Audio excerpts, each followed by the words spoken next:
Salam, haleluya. Hari ini hari yang luar biasa, teman-teman. Saya akan masih tetap membahas tentang kasus yang saat ini lagi viral, yaitu Yosua Huta Barat.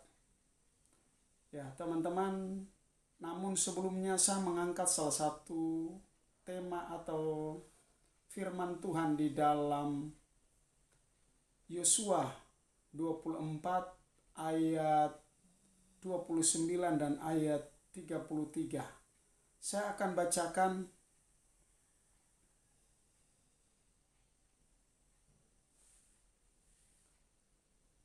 ayat 29.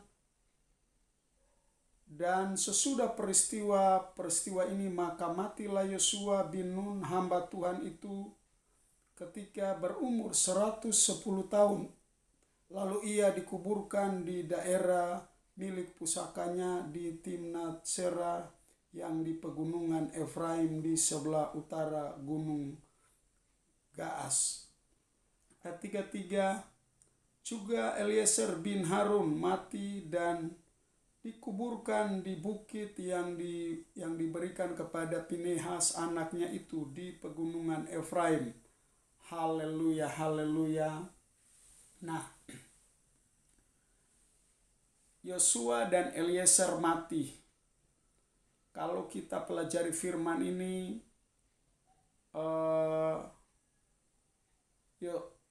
Yusuf juga punya tulang-tulang dibawa dari Mesir, ya, dibawa dari Mesir, dikuburkan bersama dengan Yosua dan Eliezer. Kenapa? Karena sejarah bangsa Israel dari nenek moyang mereka, kalau orang tua mati itu harus dikuburkan bersama-sama, artinya tidak jauh dari keluarga atau anak-anak mereka, tidak bisa dipisahkan. Itu sebabnya ini janji Tuhan kepada Yosua, karena Yosua ini adalah seorang yang taat kepada Tuhan, maka janji ini berlaku kepada Yosua, berlaku juga kepada Yusuf, berlaku kepada Eliezer atau bangsa Israel, karena mereka taat. Sebab janji itu Yosua sendiri menggantikan Musa untuk melanjutkan perjalanan masuk ke tanah Kanaan. Itu sebabnya ada dua anak muda ini, Yosua. Nama Yosua ini adalah nama yang berarti, Yosua dan Eliezer. Nah, puji Tuhan, firman ini adalah saya kaitkan dengan kasus mengenai Yosua Huta Barat yang saat ini lagi viral, kasus tembak-menembak, dan juga Eliezer. Nah, teman-teman, saat ini kalau kita lihat kasus ini seperti firman Tuhan yang sudah dicatat di dalam Yosua ini. Ya, Yosua ini, arti dari nama Yosua adalah penyelamat, dan Eliezer, arti dari nama Eliezer ini artinya penolong. Nah, teman-teman, saya yakin, saya percaya bahwa kalau kita mempelajari latar belakang atau sedikit riwayat hidup dari anak Yosua ini, orang tua bahkan tetangga bibinya berkata bahwa anak ini adalah anak yang taat, yang takut Tuhan, hormat dan dengar-dengaran.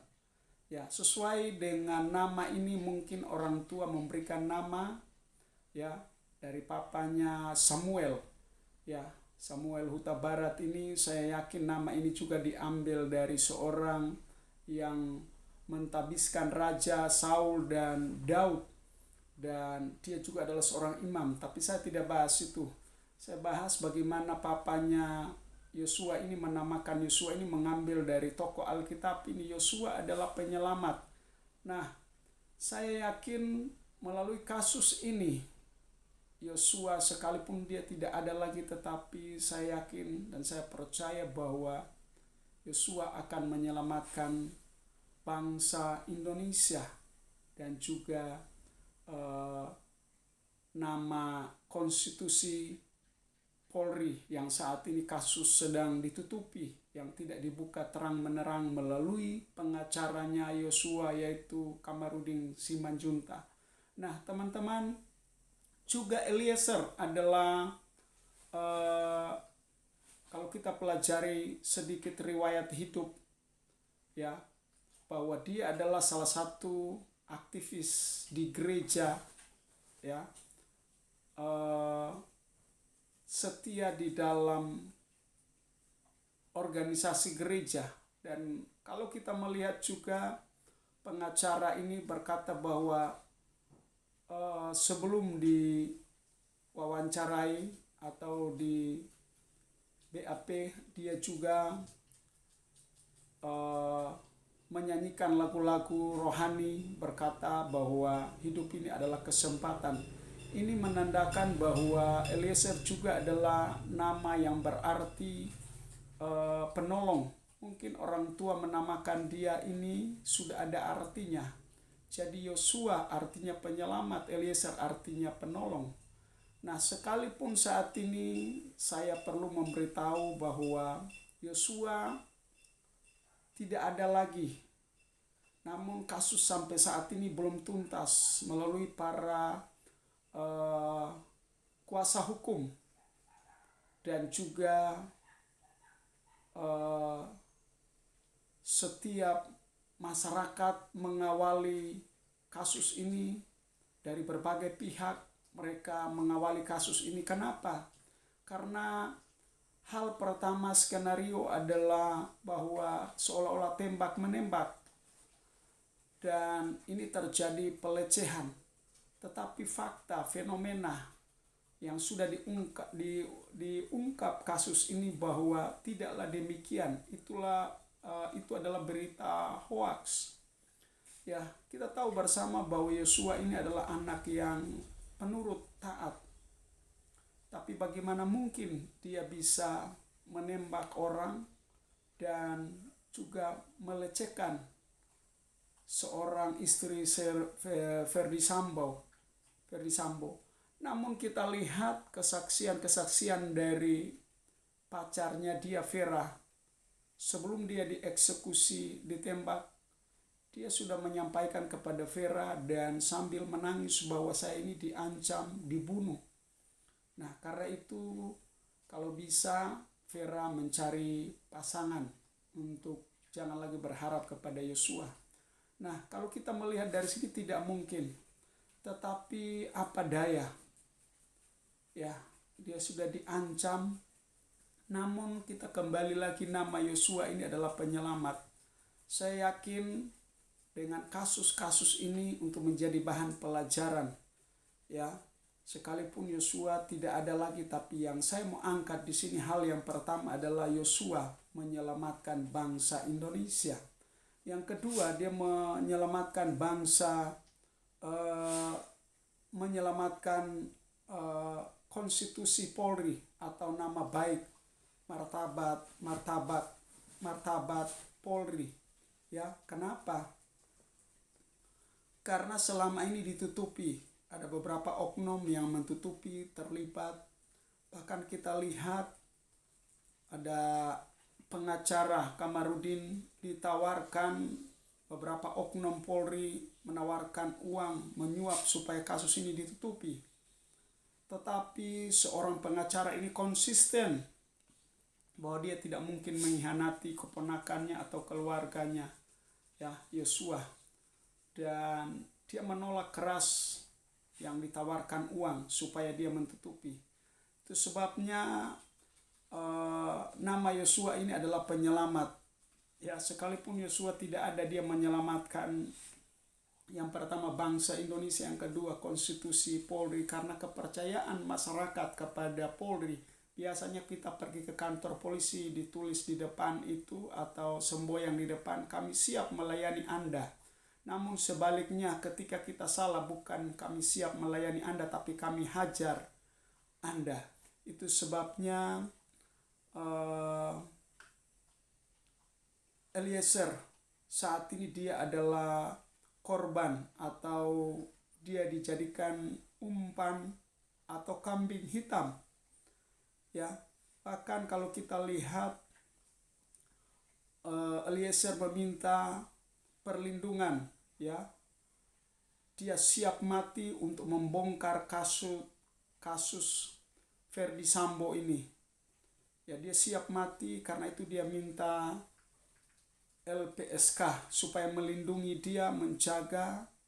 Dan kalau kita mempelajari bahwa Eliezer adalah penolong, sekalipun Yosua tidak ada, dia bisa menolong mentuntaskan kasus ini. Dia membongkar semua para penjahat-penjahat, ya, para oknum-oknum Polri yang terlibat. Itu sebabnya saya tidak menjustis Pak Ferdy Sambo, tetapi saya sebagai hamba Tuhan mengingatkan, janganlah kita mengandalkan pangkat, jabatan, kekayaan, kehormatan, dan lain-lain. Tetapi marilah, kasus ini sudah terbongkar. Saya berharap bahwa Pak Ferdy Sambo ini akan sadar. Firman Tuhan berkata, seorang Raja Nebukadnezar, ya, membuat titah atau aturan supaya orang ini tunduk kepada raja ini untuk menyembah patung yang dibuat dari emas, termasuk anak-anak Tuhan yaitu Sadrak, Mesak, Abednego dan Daniel. Mereka tidak tunduk kepada raja yang sudah memanaskan api 7 kali lipat, bahwa mereka kalau tidak menyembah patung yang dibuat oleh raja, mereka akan dibunuh hidup-hidup. Bahkan mereka dilemparkan kepada api lautan yang menyala-nyala. Namun iman mereka tidak bersandar kepada raja, iman mereka tidak bersandar kepada patung. Tetapi mereka berkata kepada raja, sekalipun Tuhan yang kami sembah siang malam tidak menolong kami, kami tidak berpaling. Dan mereka dilemparkan ke dalam api lautan. Raja melihat orang yang mengangkat mereka juga terbakar. Dan raja melihat kenapa 3 orang dilemparkan ke dalam api lautan, tetapi dilihat 4 orang. Siapakah yang 1 orang itu? Yang 1 adalah Tuhan bersama mereka menolong. Dan akhirnya raja ini bertobat dan berkata bahwa Tuhan Sadrak, Mesak, Abednego adalah Tuhan yang hidup. Dan raja bertobat, bahkan memberikan gelar atau kedudukan Sadrak, Mesak, Daniel di posisi di kerajaan paling tertinggi.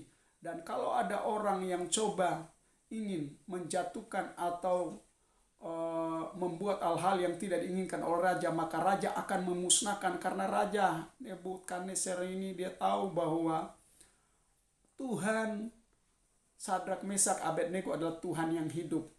Nah, firman ini semoga bisa memberkati para Polri, ya, para oknum-oknum Polri yang menangani kasus ini, yang tidak serius, yang banyak terjadi simpang siur, bahkan seolah-olah menutup kasus ini. Semoga mendengarkan firman ini dan bertobat, karena kita hidup ini hanya sementara di dunia. Maukah kita nanti kekekalan di neraka atau di sorga? Saya berharap bersama pemirsa atau teman-teman sekalian, terlebih khusus firman ini bisa menguatkan keluarga Yosua yang berduka dan juga Pak Ferdy Sambo. Ya, saya sebagai hamba Tuhan mengingatkan, janganlah andalkan kekayaan, jabatan, pangkat, tetapi mari. Karena kekayaan itu hanya semu sementara. Namun ketika Pak Ferdy Sambo kasus ini sudah diungkapkan, maka saya sebagai hamba Tuhan bertobatlah dan menerimalah Tuhan sebagai Tuhan dan Juru Selamat. Sekalipun sudah ada pasal-pasal yang sudah ditetapkan bahwa hukuman seumur hidup, mungkin ada kasih karunia Tuhan akan mengampuni. Ketika Pak Ferdy membuka hati untuk menerima Tuhan, Tuhan akan mengampuni. Sebab kita hidup di dunia sementara. Semoga kedua anak muda ini, nah teman-teman, Eliezer ini dia sudah berkata bahwa saya siap mati untuk membongkar kasus ini. Dan kalaupun Eliezer juga akan mati, berarti sudah digenapi, sudah dicatat di dalam Alkitab bahwa Eliezer akan menolong Yosua, atau kasus-kasus yang lain masih disembunyikan, itu akan dibuka terang menerang. Saya yakin dan saya percaya juga firman Tuhan Yosua, sekalipun Yosua tidak ada lagi, namun firman Tuhan berkata di dalam Amsal 22 ayat 1 bahwa nama baik Yosua itu lebih berharga dari kekayaan. Ya, dan juga ayat firman Tuhan Matius 5 ayat 11 itu bahwa ya karena Tuhan Yosua difitnah, dicela, bahkan dianiaya demi Tuhan, demi kepercayaan Yosua kepada Tuhan, dan pada akhir hidupnya Yosua memiliki kerajaan Allah atau sorga. Semoga Tuhan ini memberkati para pemirsa, bahkan pendengar yang setia. Melalui kasus ini kita bisa menangkap dari kedua anak muda ini, Yosua dan Eliezer. Sekalipun kasus ini sangat sedih, tetapi mari kita mengambil hikmah untuk menjadi pelajaran, dan ke depan Polri bisa memperbaiki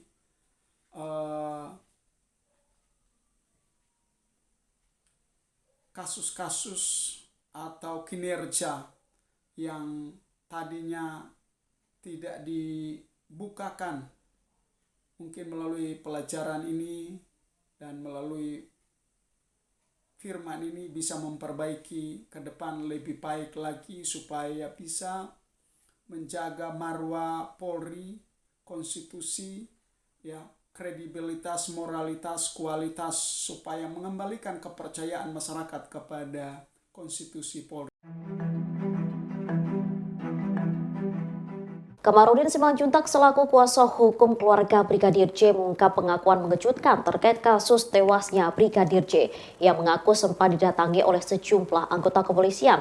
Kedatangannya tersebut untuk meminta menutupi kasus pembunuhan Brigadir J. Sejumlah anggota kepolisian yang kita melihat sejumlah keganjalan. Seorang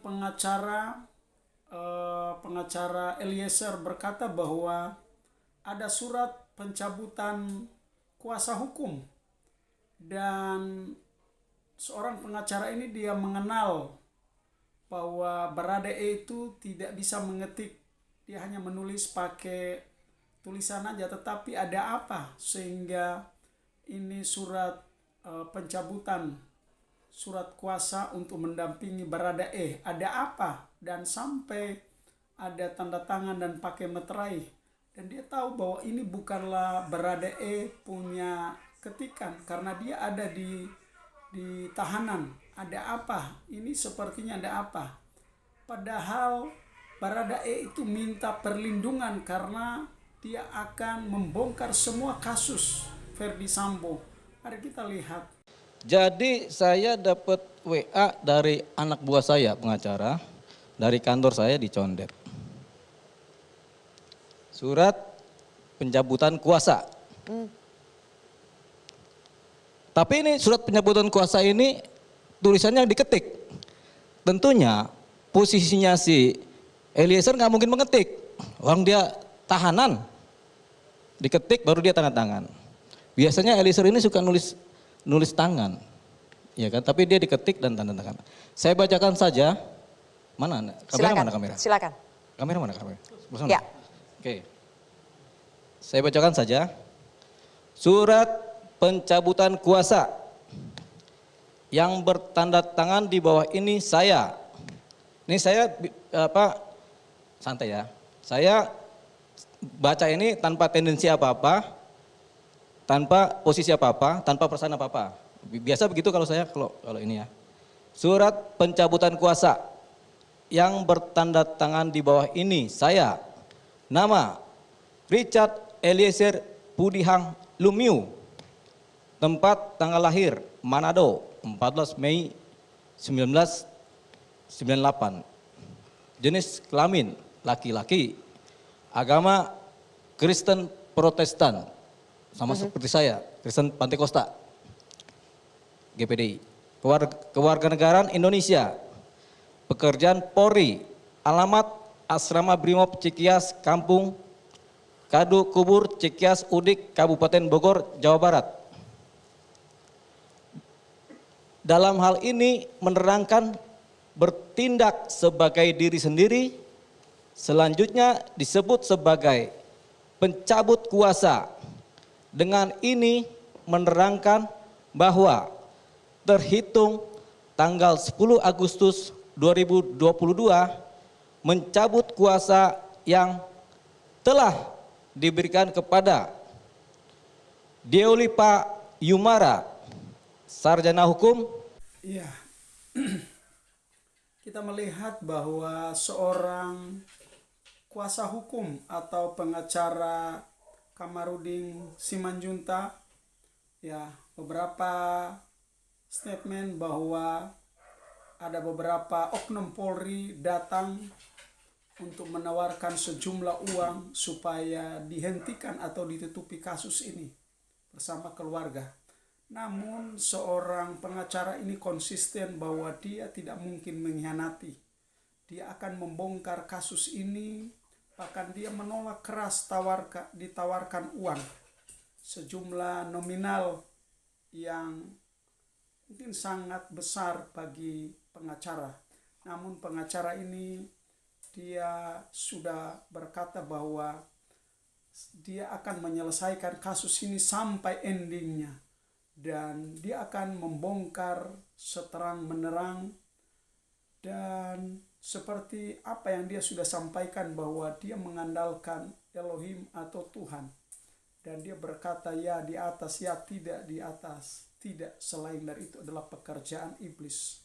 Ingat baik, kalau orang menerima suap atau menangani kasus ini dengan berbagai macam motif, mereka menerima uang dan sebagainya, itu mereka punya bapa bukanlah Tuhan.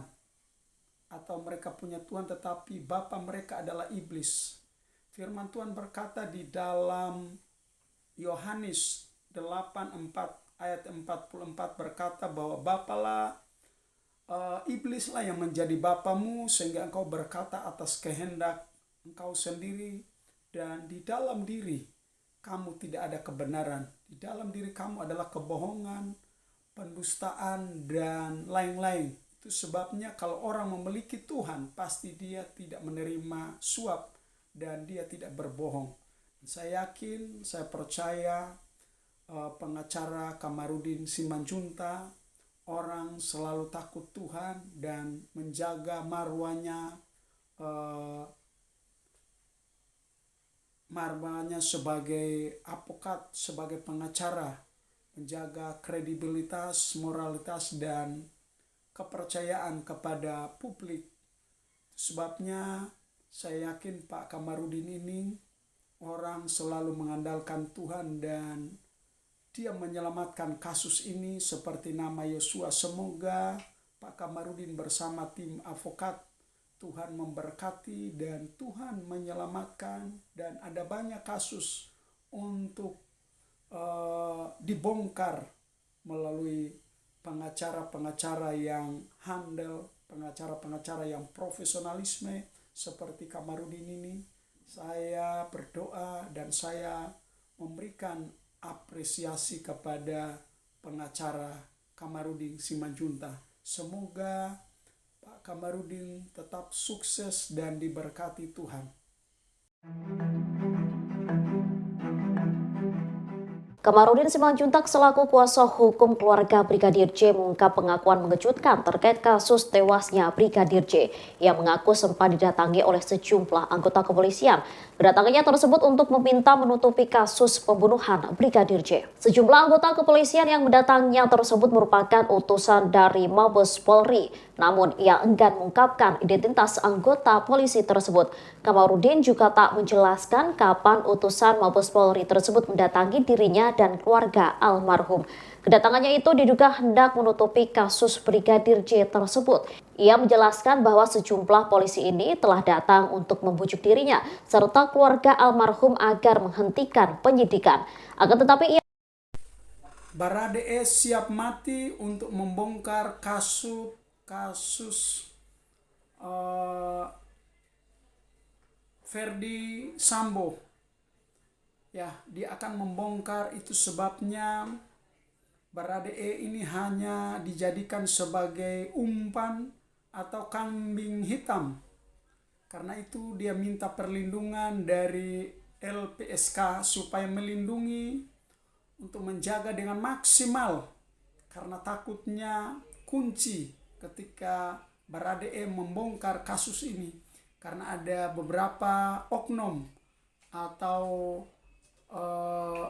pejabat yang terlibat.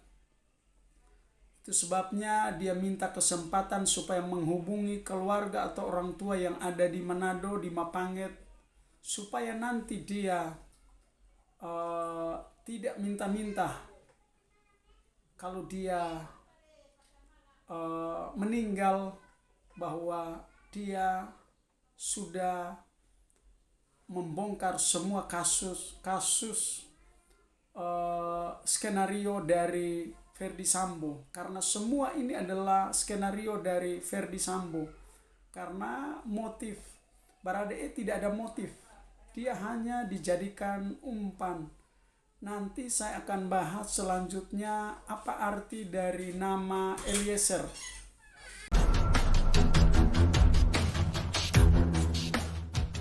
Barada Richard Eliezer alias Baradae mengaku siap mati saat memutuskan untuk membongkar skenario jahat atasannya, Irjen Ferdi Sambo. Ia pun pernah menyampaikan keinginannya untuk dilindungi saat penyidik melakukan pemeriksaan atas kasus ini. Pengakuan Baradae yang siap mati demi mengungkap fakta sebenarnya di balik kematian Brigadir Yosua Huta Barat disampaikan Deoli Payumara, kuasa hukum Baradae. Deoli membenarkan memang sampai ada ancaman dan tekanan pada Baradae seusai ditetapkan menjadi tersangka dalam kasus ini. Saat ini Baradae pun mendapatkan penjagaan ketat di Bareskrim. Ada pula penjagaan dari personel Brimob yang menjamin keselamatan dari Baradae. Sementara itu Kadif Humas Polri Irjen Dedi Prasetyo juga mengakui bahwa memang Baradae meminta perlindungan seusai memutuskan mengungkap fakta tewasnya Yosua Huta Barat. Baradae mengubah keterangannya dari skenario awal yang sudah diminta atasannya. Saat mengaku, Baradae tegas mengatakan ia harus dilindungi oleh penyidik yang memeriksa. Berkat kesepakatan perlindungan tersebut, akhirnya Baradae membeberkan kronologi sebenarnya insiden yang awalnya disebut sebagai baku tembak. Sebelum membuat kesaksian, Baradae juga meminta waktu agar bisa menghubungi orang tuanya yang berada di Manado. Kalau di Bareskrim dia nggak terancam. Di penyidikan dia tidak terancam. Dia merasa aman, dia nyaman di sana. Dijaga Brimob juga kok, dikawal, makan, minum terjamin. Sehari 3 kali, bahkan 4 kali. Ya kan? Kita juga ketika masuk Bareskrim ya bagus juga. Kita juga dikasih makan. Pagi, siang, sore, siang, malam, pagi juga kasih makan kita. Hebat sekali nih Bareskrim ini sekarang ini kan. Tamu semua dikasih makan. Dalam kasus ini apakah dia ada berpotensi terancam keselamatan jiwanya? Kalau dalam kasus ini proses sampai persidangan punya potensi terancam, karena kalau dia misalnya tidak di bawah lindungan Bareskrim, bisa jadi kan, ya kita nggak tahu lah terancamnya itu kan. Makanya memang pengawalan dia di Bareskrim sangat ketat sekali sehingga susah orang luar bisa tembus.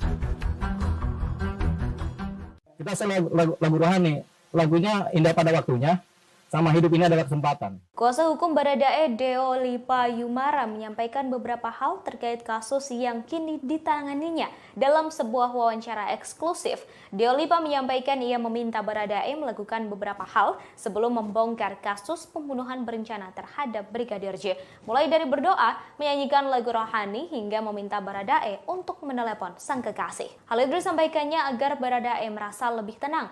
Ada 2 lagu rohani yang dinyanyikan saat itu, yakni indah pada waktunya dan hidup ini adalah kesempatan. Awalnya Baradae tak ikut bernyanyi, namun lama-kelamaan ia turut menyanyikan liriknya.